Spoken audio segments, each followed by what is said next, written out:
La prédication de l'évangile du royaume des cieux n'est rien de moins que de déclarer que Dieu, qui règne aujourd'hui dans les cieux, régnera aussi demain sur la terre, en chassant complètement celui qui est aujourd'hui le prince de ce monde, avec tous ceux qui l'auront suivi, et les esprits méchants, afin que l'homme nouveau, Christ et son Église, puissent régner. Ainsi donc, l'évangile du royaume des cieux vise directement la puissance des ténèbres.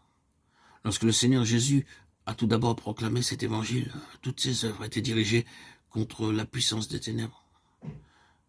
Ce qui pêche est du diable, car le diable pêche dès le commencement. Le Fils de Dieu apparut afin de détruire les œuvres du diable. 1 Jean 3,8. Le Seigneur Jésus guérissait les malades et chassait les démons. Il est donc évident pour nous que chasser les démons, c'est une œuvre qui vise la destruction du royaume des ténèbres. Mais que dire de la guérison des malades? L'apôtre Pierre nous donne la réponse. Lorsqu'en décrivant le ministère terrestre de Jésus, il déclare que le Seigneur guérissait tous ceux qui étaient sous l'oppression du diable. Acte 10, 38.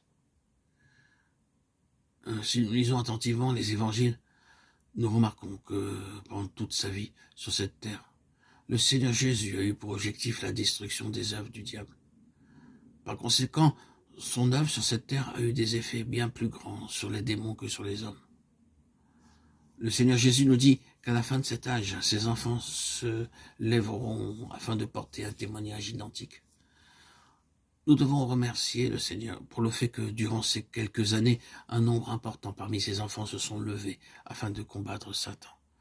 La guerre spirituelle dans la vie de nombreux croyants est devenue une réalité. Ce n'est plus dorénavant pour eux une simple question de terminologie. Nous devons nous lever et témoigner de l'évangile du royaume des cieux pour que vienne le royaume de Dieu, pour que la souveraineté de Dieu se manifeste dans ce monde en chassant Satan et sa puissance. En d'autres termes, nous devons rendre témoignage à la victoire de la croix de Christ. Nous devons déclarer que Christ a déjà jugé le prince de ce monde, qu'il a obtenu une complète victoire et que le royaume, la gloire et la puissance lui appartiennent. Car Satan n'a aucune place dans cet âge.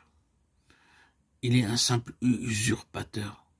Tous ceux qui ont reçu le Seigneur Jésus ont été délivrés de la puissance des ténèbres, transférés dans le royaume du Fils de l'amour de Dieu. Colossiens 1,13. Nous devons proclamer l'évangile du royaume des cieux. C'est l'évangile qui déclare la défaite de Satan, le rejet des démons et la destruction du Hadès. C'est ce témoignage qui parachèvera la fin de l'âge présent. Il est communément admis que cet âge, c'est l'âge de l'Église, car l'Église a commencé avec cette même période.